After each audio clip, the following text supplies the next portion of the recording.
Gandhi ji, when Gandhi ji was arrested, who among the following took over the leadership of salt satyagraha. तो सबसे पहले basic बात करते हैं सॉल्ट सत्याग्रह के बारे में। सॉल्ट सत्याग्रह को हम दांडी सत्याग्रह बोलते हैं। दांडी सत्याग्रह क्या था? एक नॉन वायलेंट सीडीएन था, सिविल डिसओबीडियंस मूवमेंट था। कोई दिक्कत नहीं। कितने दिनों का गांधी जी सॉल्ट सत्याग्रह के लिए कहां से कहां गए थे? साबरमती आश्रम से लेके दांडी के पास गए थे। दांडी है कहां पे? दांडी है नवसारी में। नवसारी कहां पे? नवसारी करेंटली गुजरात में है। क्लियर? गांधी जी क्यों? क्योंकि आपको पता है सिविल डिसोबीडियंस मूवमेंट तो कर ही रहे थे गांधी जी। 1930 में गांधी जी लीडर थे, लेकिन सॉल्ट पे क्यों ज्यादा जोर चाहते थे गांधी जी? कि सॉल्ट पे जो मोनोपोली है ब्रिटिश की वो खत्म हो, ब्रिटिश टैक्स को रिड्यूस करे, ऐसी बातें। तो कौन? गांधी जी अकेले गए थे? नहीं, महात्मा गांधी के अलावे 78 फॉलोअर साथ में गए थे। कब गए थे? कब निकले थे? 12 मार्च 1930 को निकले थे। पहुंच गए थे वहां पे 5 अप्रैल 1930 को। लेकिन गांधी जी ने बोला कि चलिए सुबह में, कल सुबह यानी 6 अप्रैल को सुबह मॉर्निंग 6:30 AM में इन्होंने सॉल्ट लॉ को वायलेट किया। सॉल्ट लॉ को वायलेट किया। कोई दिक्कत? कितना डिस्टेंस ट्रेवल किए थे? एक्चुअली यही क्वेश्चन पूछा था। टोटल अगर दिन जोड़ोगे तो टोटल दिन 24 डेज हो जाएगा। यही एग्जाम में पूछा था पिछले इस बार के बीपीएससी में। क्लियर? और क्या क्या इसके बारे में इंफॉर्मेशन है? देखो, साबरमती आश्रम से दांडी पहुंचे। ऑलमोस्ट कितना डिस्टेंस ट्रेवल किया? 240 माइल। 240 माइल ऑलमोस्ट 390 किलोमीटर के आसपास होता है। तो आप देख लेना यूनिट, क्योंकि पूछा जा सकता है। उसके बाद इन्होंने क्या किया? अभी तक पहुंचे नहीं है, अभी तक चलो दांडी पहुंच गए। दांडी के बाद इन्होंने क्या सोचा? एक ब्रिटिश का दांडी से लगभग 40 किलोमीटर ब्रिटिश का एक दर्शन सॉल्ट वर्क था, दर्शन सॉल्ट वर्क। तो गांधी जी या उनके फॉलोअर या इंडियन नेशनल कांग्रेस ने इनको इस पे रेड डालने का कोशिश किया। क्लियर? प्लान्ड एक्शन था। लेकिन इन्होंने देखो, ये बात पता चल गया ब्रिटिशर्स को। तो जैसे ही रेड डालने वाले थे, रेड डालने के एक दिन पहले गांधी जी को अरेस्ट कर लिया गया। गांधी जी को अरेस्ट कर लिया गया। तो गांधी जी को अरेस्ट किया, मतलब ये लोग सोचे कि 4-5 मई को हम क्या करेंगे, यहाँ पे रेड डालेंगे। तो इससे पहले मिडनाइट को ही गांधी जी को अरेस्ट कर लिया। तो गांधी जी को जैसे ही अरेस्ट किया तो लीडरलेस हो गया। तो इसके बाद लीडर एक्चुअली बने थे अब्बास तैयब जी, और इनके साथ थे गांधी जी की वाइफ कस्तूरबा गांधी जी। क्लियर? कस्तूरबा गांधी जी। अब लेकिन इनको भी अरेस्ट कर लिया गया दर्शना साल्ट वर्क से पहले। तो इसके बाद जो लीडर बनी थी वो थी सरोजनी नायडू। तो एक क्वेश्चन आपसे आगे ये भी पूछा जाएगा कि महात्मा गांधी के साथ साथ सॉल्ट सत्याग्रह में से इनमें से कौन प्रेजेंट थे? तो सरोजनी नायडू वहां पे ऑप्शन हुआ, क्योंकि बाकी ऑप्शन ऐसे हैं कि आप बाहर कर सकते हो उसको, कोई दिक्कत नहीं। अब जो आप बोलोगे कि सीडीएम खत्म कैसे हुआ? उसके बाद सीडीएम एक्चुअली खत्म हुआ, गांधी जी को अरेस्ट कर लिया गया। उसका सीडीएम हुआ खत्म जब गांधी जी को वहां से निकाला गया जेल से। और उसके बाद गांधी और इरविन में नेगोशिएशन हुआ। गांधी इरविन नहीं, पैक्ट हम बोलते हैं, नेगोशिएशन हुआ। इरविन ने बोला कि सर हमसे क्या बात कीजिएगा, आप सेकेंड आरटीसी जो होगा ना, सेकेंड राउंड टेबल कॉन्फ्रेंस, वहां पे आप डिस्कशन कर लीजिएगा। वहां पे भी ध्यान देना, वहां पे भी इंडियन नेशनल कांग्रेस को रिप्रेजेंट कर रही थी सरोजनी नायडू। क्लियर? हम आगे डिस्कस करेंगे और भी आगे चीज डिस्कस करेंगे, कोई दिक्कत नहीं। यहां कब तक कंटिन्यू रहा? 1934 तक। तो अब्बास तैयब जी हमें पता है। विनोबा भावे के बारे में हम कुछ चीज डिस्कस कर लेते हैं। आचार्य विनोबा भावे, इन्होंने क्या किया? इनका नाम एक्चुअली है विनायक नरहरि भावे। क्लियर? इनका नाम एक और नाम है आचार्य।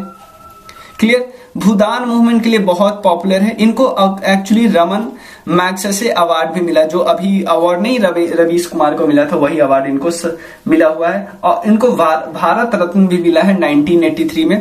क्लियर? कोई दिक्कत नहीं। उसके बाद इन्होंने गीता को ट्रांसलेट किया ताकि गीता की बात सबके पास पहुंचे। मराठी में ट्रांसलेट किया। टॉक्स ऑन अ गीता इनकी किताब है। 1940 में ही was chosen by Gandhi on the first individual satyagraha. ये थे फर्स्ट इंडिविजुअल सत्याग्रह। कोई दिक्कत? आचार्य विनोबा भावे। उसके बाद अगर दो ऑप्शन और है, सरदार वल्लभ भाई पटेल, मौलाना अब्दुल कलाम आजाद, इन दोनों के बारे में डिस्कस कर लेते हैं। सरदार वल्लभ भाई पटेल सरदार वल्लभ भाई पटेल। देखो ये आप बोलोगे भैया ये तो बहुत ज्यादा डिटेल में हो रहा है, नहीं, एक बार ही हम सरदार वल्लभ भाई पटेल के बारे में बेसिक जान लेंगे, विनोबा भावे के बेसिक, तो आगे क्वेश्चन इनके बारे में आएगा तो हम वहां पे बस रिवाइज रिकॉल कर लेंगे, वहां पे मैं पीपीटी में डालूंगा नहीं ये पर्टिकुलर। तो एक बारी बस हमें क्या है, एक बारी जो 40-50 लीडर है एक बारी उनका नाम हमारे नजर से गुजर जाना चाहिए, उनके बारे में विकिपीडिया पे जो बेसिक दिया है वो भी पूरा नहीं हमें करना है, राइट साइड में जो दिया रहता है ब्लॉक में बस वो उतना करना है, उतना ही हमारे एग्जाम के लिए काफी है। एक्स्ट्रा अगर उनके बारे में कुछ एक्स्ट्रा इन्फॉर्मेशन होगा तो हमारे टॉपिक में आ ही जाएगा, जैसे भूदान मूवमेंट हमारे टॉपिक में आ ही जाएगा। क्लियर, विनोबा भावे के बारे में डिस्कस कर लिए। सरदार पटेल हमारे पहले डेप्यूटी प्राइम मिनिस्टर थे। डेप्यूटी प्राइम मिनिस्टर थे उस समय, प्रेसिडेंट कौन थे, राजेंद्र प्रसाद। गवर्नर जनरल कुछ दिन के लिए लुई माउंटबेटन थे, लेकिन चक्रवर्ती राजगोपालाचारी इनके जाने के बाद बने। तो आपको पता है एकमात्र इंडियन गवर्नर जनरल कौन है, चक्रवर्ती राजगोपालाचारी, ये हमें पता है, Chakravarti Rajagopalachari. Ministry of home affairs भी रहे थे राजेंद्र प्रसाद जब प्रेसिडेंट थे, लुई, ये तो पता है। और इसके बाद होम अफेयर्स कौन थे, सी राजगोपालाचारी। इसके बाद होम अफेयर्स कौन थे, सी राजगोपालाचारी। और इसके बाद पर्सनल डिटेल कुछ है, जैसे यहाँ पे ये सब जानने की जरूरत नहीं है, ठीक है। पटेल, सरदार पटेल आपको पता है आयरन मैन ऑफ इंडिया बोलते हैं, और इनका आपको पता है नर्मदा नदी के पे स्टैच्यू ऑफ यूनिटी बना है, और जगह आपको पता है नर्मदा डिस्ट्रिक्ट। क्लियर, और ओके चलिए उसके बाद हम नेक्स्ट टॉपिक कौन है, नेक्स्ट मौलाना अब्दुल कलाम आजाद। देखो ये फर्स्ट एजुकेशन मिनिस्टर थे, प्राइम मिनिस्टर जिस समय थे जवाहरलाल नेहरू। ये बहुत अच्छी बात है, ये इंडियन नेशनल के कांग्रेस के प्रेसिडेंट 2 बार थे, 1930 में और एक थे 19, बहुत इंपॉर्टेंट, यहां से पता चलता है कि सबसे ज्यादा दिन तक ऑफिस में कौन थे, 1940 से 46 तक ये अकेले थे। और क्योंकि हर साल बदलती, इस समय बदला ही नहीं था, इस समय बदला ही नहीं था, तो क्योंकि इस समय वर्ल्ड वॉर 2 हो रहा था ना, तो कुछ ऐसा वैसा काम बिल्कुल ठप था, तो ये प्रेसिडेंट थे ही। तो पहले एजुकेशन मिनिस्टर 2 बार बने हैं, पहली बार बने हैं 1 साल के लिए, दूसरी बार ऑलमोस्ट 6 साल के लिए। तो इस समय जो बने थे ये बहुत इंपॉर्टेंट क्यों है, क्योंकि 1923 में ये बने थे, 1924 में महात्मा गांधी एक ही बार के लिए बने हुए, ये याद रखना है, 1924 में एक ही बार महात्मा गांधी बने हुए हैं। और एक और चीज यहाँ पे, एक और चीज, महात्मा गांधी के बाद है सरोजिनी नायडू। सरोजिनी नायडू पहली फर्स्ट इंडियन नेशनल कांग्रेस की प्रेसिडेंट है, फर्स्ट इंडियन, क्योंकि आपको पता है 1917 में तो एनी बेसेंट बनी थी जो फर्स्ट इंडियन वुमेन।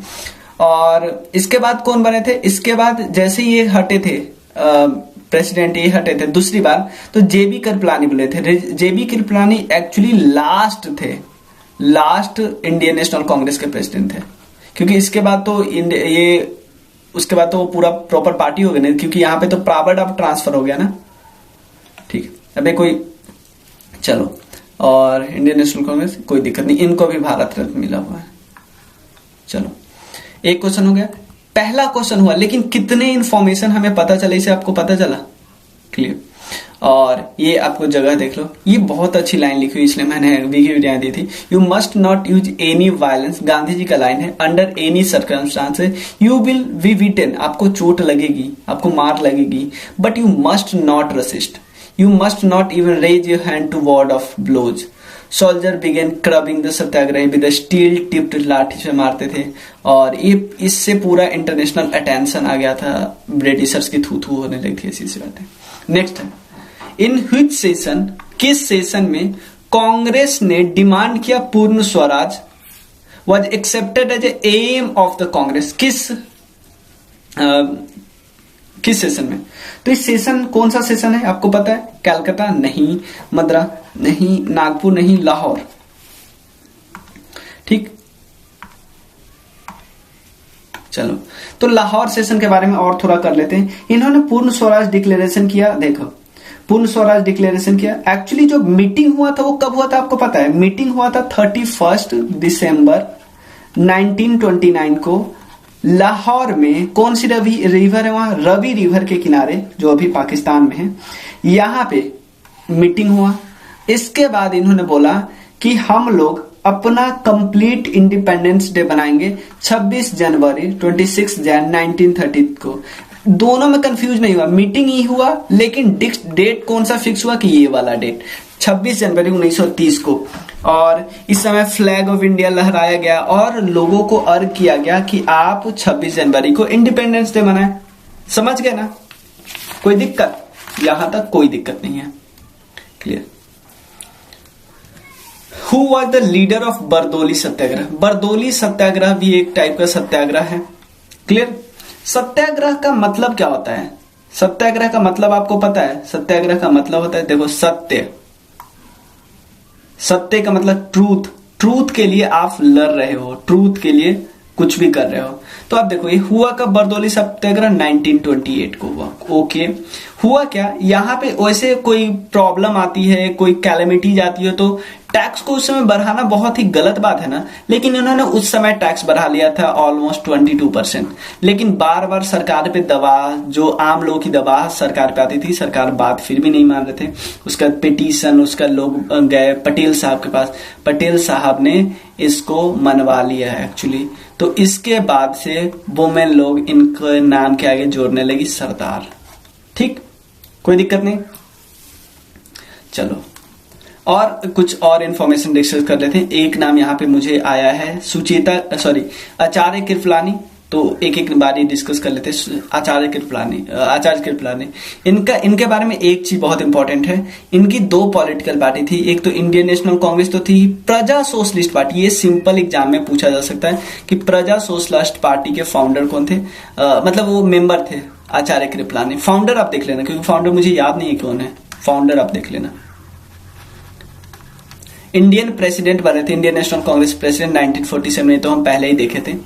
और उसके बाद हाँ, इतना ही है। बाकी क्योंकि हम राजेंद्र प्रसाद, जवाहरलाल नेहरू इतना नहीं, इसलिए नहीं किए क्योंकि उनके बारे में कोई स्पेशल अच्छा सा क्वेश्चन आएगा तो इनके बारे में डिटेल से करेंगे। राजेंद्र प्रसाद तो आपको पता है प्रेसिडेंट रहे हैं, पहले प्रेसिडेंट, और इवन कंस्टिट्यूएंट असेंबली के भी प्रेसिडेंट रहे हैं।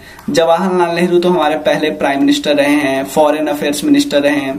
उसके बाद जवाहरलाल नेहरू जब इंटरिम गवर्नमेंट बनी थी ना, तो उस समय जो डेप्यूटी होते हैं वो थे, क्योंकि हेड तो सबसे वही हो रहे थे। क्लियर? और उसके बाद जो वो थी कंस्टिट्यूएंट असेंबली थी, वहां पे जो मेजर कमिटी थी उसमें से 3 कमिटी के हेड थे, state, union power, union constitution, state committee के। और वहां पे एक कमेटी के थे एक्चुअली प्रोविंशियल वाला कमेटी के हेड थे सरदार पटेल, और एक फंडामेंटल राइट वाले सब कमेटी के हेड भी यही थे। और डॉक्टर राजेंद्र प्रसाद भी 2 कमेटी के हेड थे। क्लियर?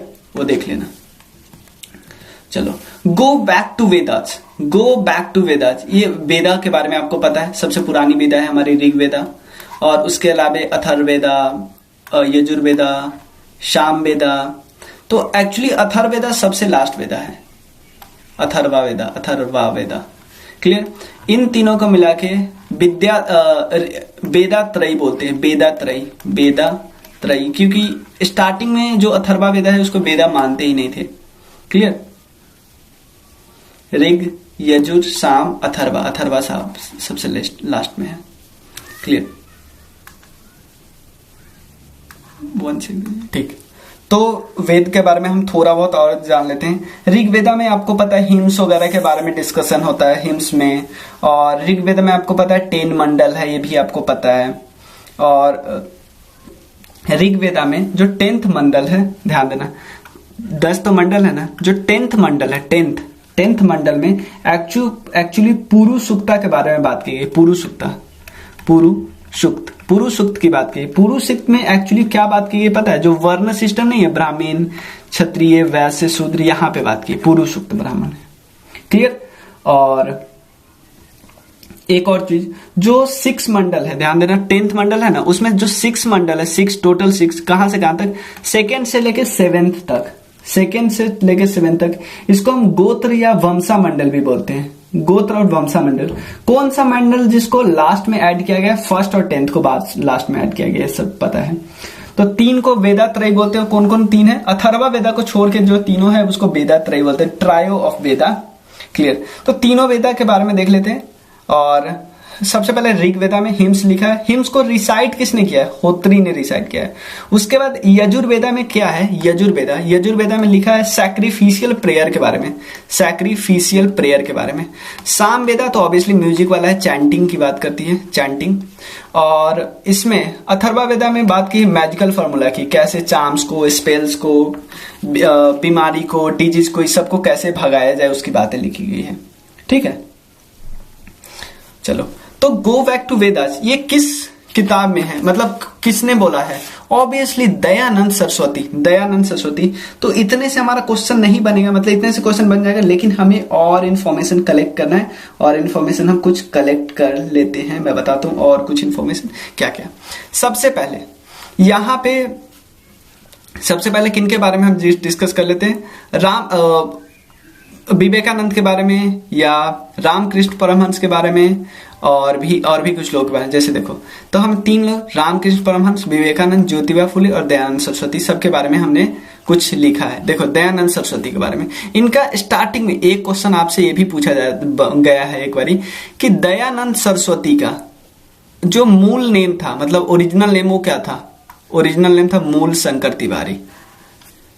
मूल शंकर तिवारी गुजरात में जन्म हुआ है, हिंदुइज्म थे, आर्य समाज के फाउंडर है, आर्य समाज के। दयानंद सरस्वती आर्य समाज के फाउंडर है। फिलोसफी इनकी वैदिक थी, इसलिए वेदा को बहुत ज्यादा ही वो करते थे, फेवर करते थे। लिटरेरी इनका क्या बुक है? सत्यार्थ प्रकाश इनकी किताब है। एक और किताब है जिनका नाम बहुत डिफिकल्ट है, ऋग्वेदाधि शेय भूमिका व्यवहार भानु, यही है। ओके, कोई दिक्कत नहीं। इनके गुरु का नाम है विराजनंद दंदीशा। कुछ डिफिकल्ट वर्ड आएंगे, लेकिन थोड़ा सा ध्यान रखिएगा। सबसे पहले हमने क्या किया? दयानंद सरस्वती के बारे में किया। इन्होंने ही बोला था गो बैक टू वेदास, कि भाई वेदा की ओर चलो, वेदा में इतनी अच्छी अच्छी चीजें लिखी है, आप वहां वो चीज कहीं नहीं आपको मिलेगा। Go back to Vedas. Clear? Indian Hinduism किताब है सत्यार्थ। 2-3 चीज याद भूलो मत, सत्यार्थ प्रकाश किताब, आर्य समाज, वैदिक के बारे में, और ये थोड़ा सा कम इंपॉर्टेंट है क्योंकि आया नहीं एग्जाम में क्योंकि हम लोग इंपॉर्टेंस उसी हिसाब से बोलते हैं। एग्जाम में आर्य समाज कितनी बार आया है, वैदिक कितनी बार आया है, सत्यार्थ प्रकाश कितनी बार आया है, जन्म स्थल नहीं आया। लेकिन ये भी कम इंफॉर्मेशन, इंपॉर्टेंट नहीं है, मूल शंकर तिवारी। क्लियर? उसके बाद हम कर लेते हैं किसके बारे में? विवेकानंद में। इनका ओरिजिनल नेम था नरेंद्र नाथ दत्ता, ये भी हिंदुइज्म से। और इनके बारे में फाउंडर थे रामकृष्ण मिशन के और रामकृष्ण मठ के, ये बहुत इंपॉर्टेंट है। मॉडर्न वेदांता इनकी फिलॉसफी है। राज योगा के 2 टाइप है, उसमें से राज योगा फिलॉसफी है और मॉडर्न वेदांता। क्लियर? गुरु थे Ramakrishna Paramahamsa. Clear? Literary Raj yoga, Karma yoga, Bhakti yoga, Jnana yoga, my master lecture for Colombo to Almora. Clear? इतना सारा इंफॉर्मेशन इनके बारे में हमने कलेक्ट कर लिया। अब क्वेश्चन एटलीस्ट देखो, इनके बारे में बहुत चीजें बातें हमें नहीं पता है, बहुत जानना चाहिए, लेकिन क्वेश्चन इतने से बन जाएगा। मॉडर्न वेदांता, राजयोग, रामकृष्ण इनके गुरु थे, इनके लिटरेरी वर्क यही है, राजयोग, कर्मयोग, ज्ञान योग, ये सब। Hinduism, British, clear? ये सब, ये तो उनका बहुत फेमस लिटरेरी कोट है जो आपको याद रखना है हमेशा अपनी लाइफ में। Rise awake and stop not till the goal is reach. ठीक? और 2 आदमी और के बारे में है, एक तो देखो ज्योतिबा फुले, और दूसरा हमें करना है रामकृष्ण परमहंस। क्लियर? रामकृष्ण परमहंस का जन्म हुआ था, इनका ये भी इनका जो ओरिजिनल नाम है, कितने ओरिजिनल नाम तो पूछा ही जाता है, ध्यान रख लो, चाहे रामकृष्ण परमहंस, विवेकानंद, दयानंद सरस्वती, इनका ओरिजिनल नाम याद कर लो। गांधार चट्टोपाध्याय। उसके अलावे इनके बारे में स्पाउस नहीं आएगा। फाउंडर रामकृष्ण ऑर्डर, और ये फिलोसफी अद्वैत वेदांता, भक्ति, तांत्र। क्लियर? ऑनर परमहंस से। क्लियर? रामहंस के पास बहुत सारे गुरु थे, वो पता है। अब बात किन के पास? ज्योतिबा फुले एक्चुअली उनको महात्मा फुले भी बोला जाता है। इसके पत्नी का नाम सावित्रीबाई फुले है। मेन इंटरेस्ट था ethics, humanism, education and social reformation. और सबसे फेमस सत्य शोधक समाज, सतारा डिस्ट्रिक्ट, ये पता है। क्लियर, कोई दिक्कत नहीं, सबके बारे में एक साथ। अगर हमारा देखो, अभी मैं बहुत ज्यादा टाइम नहीं दे रहा हूं एक क्वेश्चन पे, क्योंकि और आपको लग रहा दे भी रहे हैं, लेकिन एक बार हमारा सारा हो जाएगा ना। जैसे अभी कुछ क्वेश्चन पे अगर टाइम नहीं भी दे तो उस क्वेश्चन पे टाइम देना ही है कभी ना कभी। जैसे कुछ क्वेश्चन को थोड़ा सा जल्दी कर ले, कुछ इंफॉर्मेशन बता के चलिए, तो समझ लीजिए उस पे टाइम देना ही है। अब देखो ये नौखाली कहां पे सिचुएटेड है? वेस्ट बंगाल, बांग्लादेश, दो ऑप्शन और है, त्रिपुरा और बिहार। त्रिपुरा और बिहार, क्लियर। कहां पे है?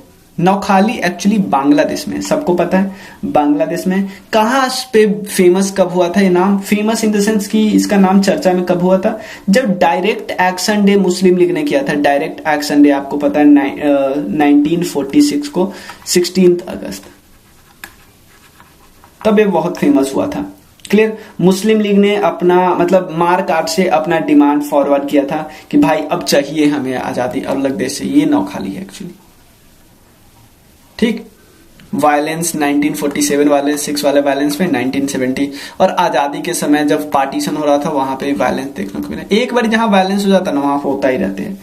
महात्मा गांधी पहली बार अरेस्ट कब हुए? पहली बार अरेस्ट कब हुए? किस सत्याग्रह में महात्मा गांधी पहली बार अरेस्ट हुए? एक्चुअली 1908 में। क्लियर। गांधी जी पहली बार अरेस्ट हुए कहां पे अरेस्ट हुए? ऑब्वियसली साउथ अफ्रीका में। क्यों?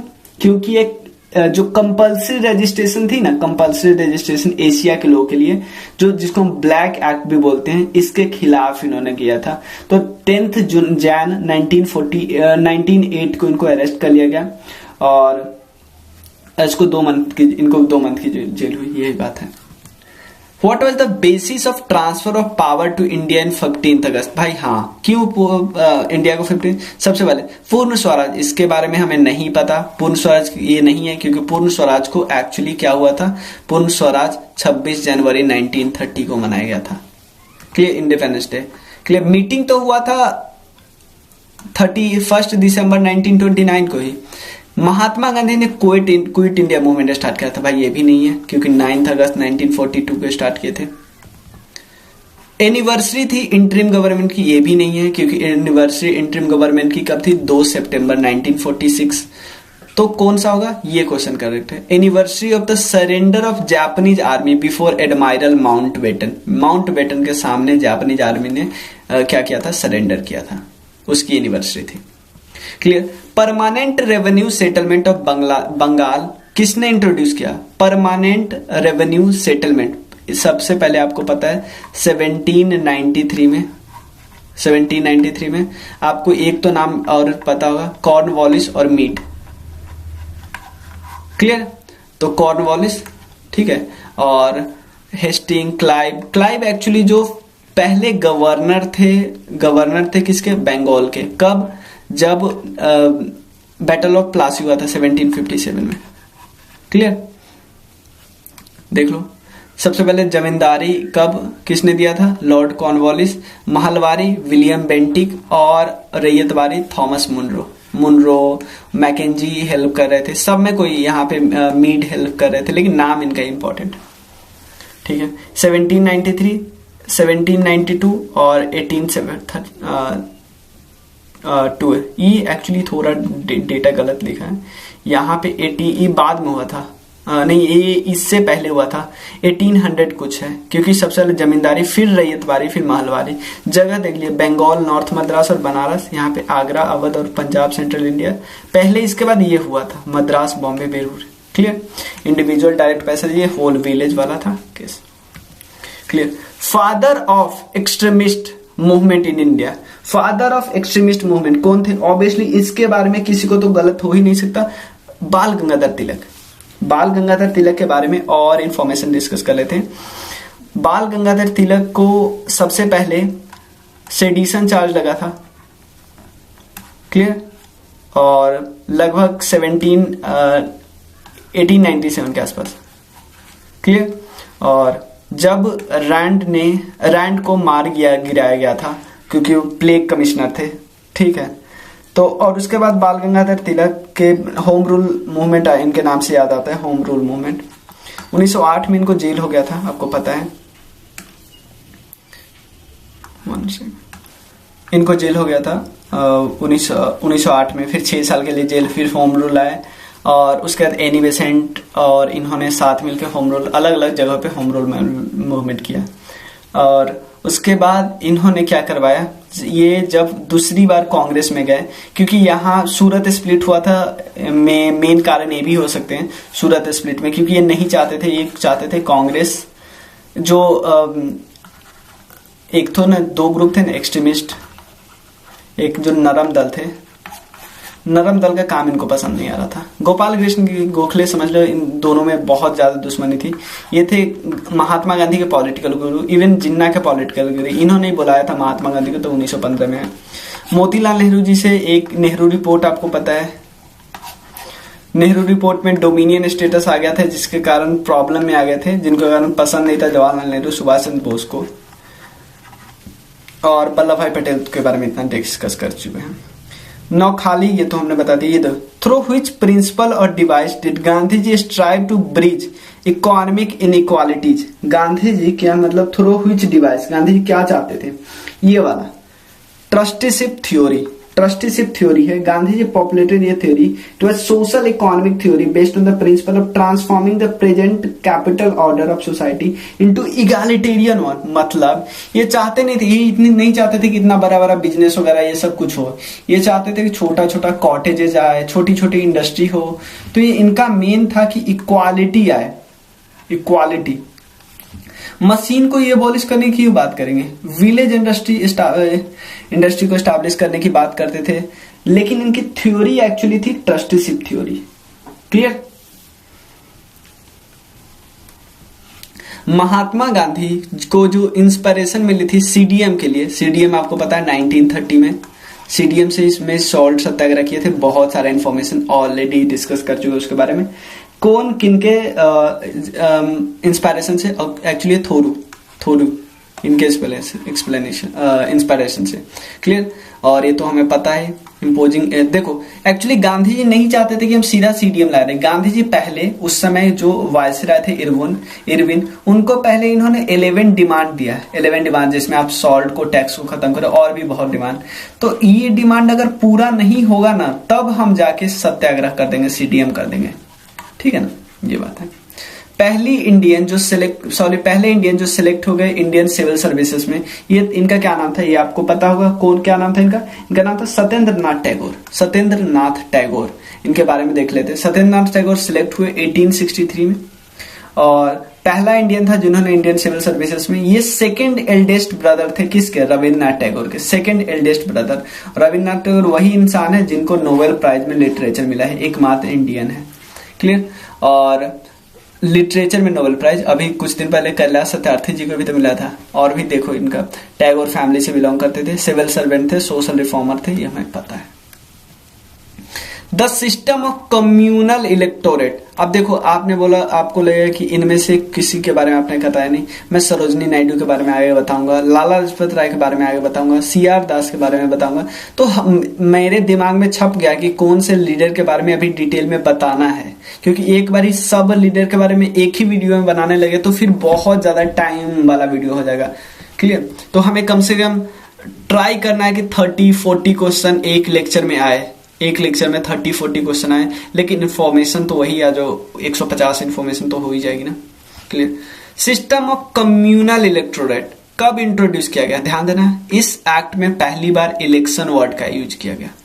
यहां पे कम्युनल इलेक्टोरेट आया, इसका मतलब है सेपरेट इलेक्टोरेट आया। कौन सा रिफॉर्म था? Morley Minto reform. इसको हम इंडियन काउंसिल एक्ट भी बोलते हैं, 1909।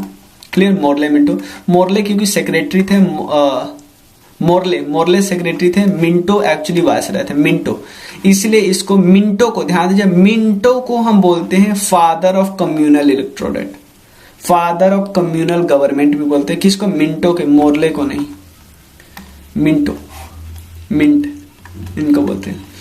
और इसमें क्या हुआ, पहली बार एक बंदे को, आपको पता है सेंट्रल गवर्नमेंट पे 2 बॉडी थी, एक लेजिस्लेटिव, एक एग्जीक्यूटिव। तो लेजिस्लेटिव में तो एंट्री बंद थी इंडियन को, लेकिन एग्जीक्यूटिव में पहली बार इंडियन को एंट्री तब दी गई इसी समय में। किनको? उस बंदे का नाम है सत्येंद्र कुमार सिन्हा को, as a law member. Clear.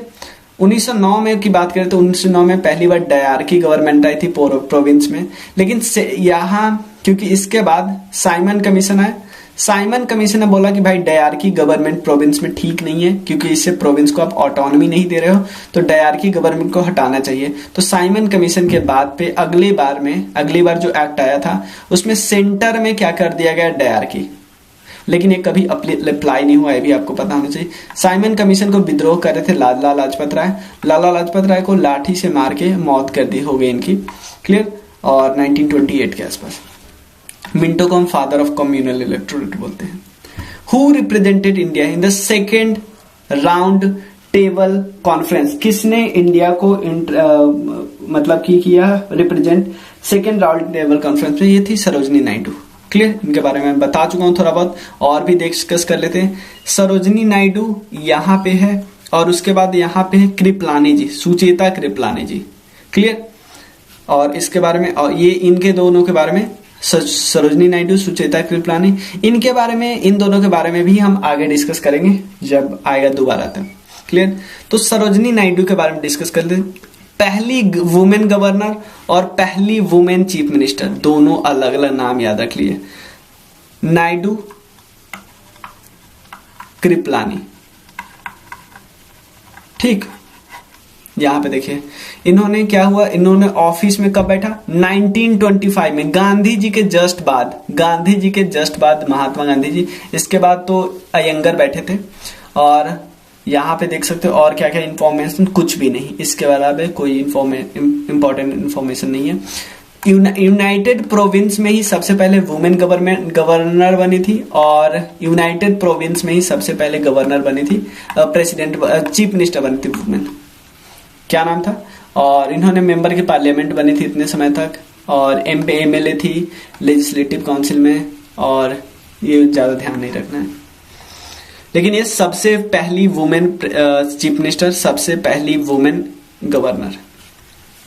किसने परसुएड किया ratings of RIN Royal Indian Navy को कि भाई आप सरेंडर कर लीजिए, किसने परसुएड किया, ये बात आपको पता होना चाहिए। एक्चुअली परसुएडन की बात आती है तो दो बंदों ने परसुएड किया, वल्लभ भाई पटेल और मोहम्मद अली जिन्ना। वल्लभ भाई पटेल के बारे में हमने बहुत इंफॉर्मेशन देखी है। मोहम्मद अली जिन्ना ने सबसे पहले मुस्लिम लीग जब डायरेक्ट एक्शन डे बात कर रही थी तब उस समय इन्होंने किया, डायरेक्ट एक्शन डे करवाया। और भी इंफॉर्मेशन के बारे में हम आगे डिस्कस करेंगे। वल्लभ भाई पटेल और मोहम्मद अली जिन्ना, क्लियर। तो रॉयल इंडियन नेवी, इसको हम रॉयल इंडियन नेवी भी बोलते हैं, रिवॉल्ट, और बॉम्बे हार्बर के पास। और यहाँ पे एक्चुअली किसके द्वारा, रेटिंग्स के द्वारा। रेटिंग्स एक्चुअली होते कौन है, नॉन कमीशंस ऑफिसर और सेलर होते हैं, नॉन कमीशंस, क्लियर। ये पूरे स्प्रेड हो गए, लेकिन इनको मतलब इवन इंडियन भी नहीं चाहते थे कि हमारे एक्चुअली आर्मी नेवी ये सब विद्रोह करे, फिर बहुत ज्यादा प्रॉब्लम आ जाएगा, तो इनको परसुएड करवा दिया गया दो लोगों के द्वारा। महात्मा गांधी ने फास्ट अनटू डेथ यदवरा जेल में रखी, किसके खिलाफ में, ब्रिटिश रिप्रेशन ऑफ द सत्याग्रह, नहीं। वायलेशन ऑफ द गांधी, कौन वायलेट किया, कोई नहीं। कम्युनल अवार्ड ऑफ, ये वाला इंपॉर्टेंट है क्योंकि इन्होंने क्या अवार्ड दिया कि जो बैकवर्ड सेक्शन, क्योंकि सेपरेट इलेक्टोरेट 1909 में दे दिया गया मुस्लिम को, 1919 में और लोगों को दे दिया गया, लेकिन 1932 में बात की बैकवर्ड क्लास को, बैकवर्ड, तो ये बहुत ज्यादा तोड़ने वाली बात हो जाती। तो कम्युनल अवार्ड जो रामसे मैकडोनाल्ड ने दिया, इसके खिलाफ में चले गए थे, कम्युनल राइट के खिलाफ में नहीं गांधी जी। उसके बाद मीटिंग हुआ, एक तरफ से मदन मोहन मालवीय, दूसरी तरफ से बीआर, दोनों ने मिलकर बैठा, बोला कि भाई रिजर्वेशन दे देते हैं, आप अलग मांग मत कीजिए, रिजर्वेशन भी कर लेते हैं, clear. One time associated of Mahatma Gandhi broke of him and launch, मतलब पहले महात्मा गांधी के तो एसोसिएट थे, लेकिन उसके बाद ब्रोक कर लिया और लॉन्च किया एक radical movement, self respect movement. Self respect actually Brahmins के अगेंस्ट मूवमेंट था, ब्राह्मण्स के अगेंस्ट। ये सब बहुत फेमस है नाम, EV Ramaswamy Naicker, EV Ramaswamy Naicker, clear. ये छत्रपति महाराज नहीं, ज्योतिबा फुले नहीं, क्लियर। और ये भी ईवी, क्लियर। जो भी नाम आ रहा है मेरे दिमाग में, अगर नाम इंपॉर्टेंट है, थोड़ा सा नाम इंपॉर्टेंट है जो बार बार आएगा, उसके बारे में, जैसे इनके बारे में बताऊंगा, इनके बारे में मैं बताऊंगा, लेकिन एक ही वीडियो में बहुत ज्यादा लंबा हो जाएगा फिर, clear. What did Jyotiba Phule Satyashodhak Samaj attempt in the last, क्या अटेम्प्ट कर रही थी? ऑब्वियसली क्या अटेम्प्ट कर रही थी?